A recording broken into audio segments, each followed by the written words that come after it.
एकदम भाग्य में आ गया है एक और जबरदस्त मोड़, जिसने पूरी कहानी को हिलाकर रख दिया है। जहां सबको लगा था कि अब सच्चाई सामने आ चुकी है, वहीं अब रौनक ने फिर दिखा दी अपनी असली चालाकी। प्रार्थना की उम्मीदें जिस पर टिकी थीं, वही अब उसका सबसे बड़ा दुश्मन बन गया है। कहानी की शुरुआत होती है उस पल से जब प्रार्थना एक बार फिर उम्मीद की किरण लेकर रौनक को घर लेकर आती है। उसका विश्वास था कि रौनक सच बताएगा और उसके ऊपर लगे झूठे इल्जाम मिट जाएंगे। शुरू में तो ऐसा ही लगता है। रौनक सबके सामने आता है और कहता है कि हाँ, उस दिन प्रार्थना उससे मिली थी, लेकिन प्यार की नहीं, अपने सम्मान की बात कर रही थी। उसने थप्पड़ भी मारा था। यह सुनकर शिवांश का दिल पिघलने लगता है।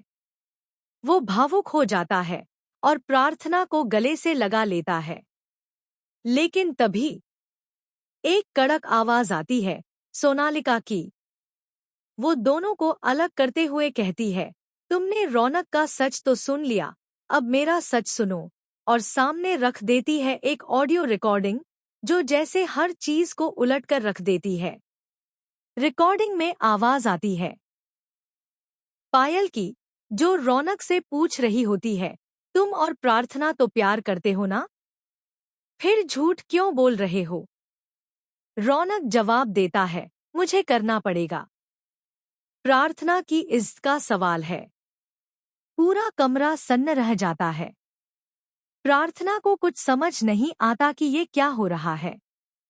वो तो रौनक से कभी प्यार नहीं करती थी, फिर ये सब क्यों बोल रहा है? शिवांश का चेहरा गुस्से से तमतमा जाता है। प्रार्थना जैसे ही रिकॉर्डिंग बंद करना चाहती है, शिवांश उसकी तरफ देखते हुए कहता है, नहीं, मुझे पूरी रिकॉर्डिंग सुननी है।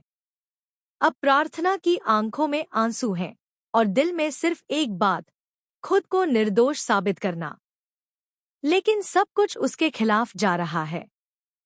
सोनालिका आग में घी डालती है और कहती है, अगर ये लड़की खुद को सही साबित नहीं कर सकती, तो इस घर में क्या कर रही है?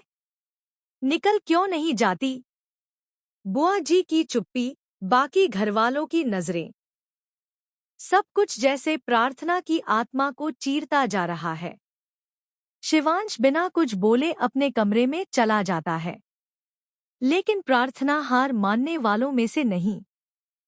वो धीरे से शिवांश से कहती है, थोड़ा वक्त दो, मैं खुद को निर्दोष साबित करके रहूंगी। उधर शिवांश रात में बेचैनी से करवटें बदल रहा होता है।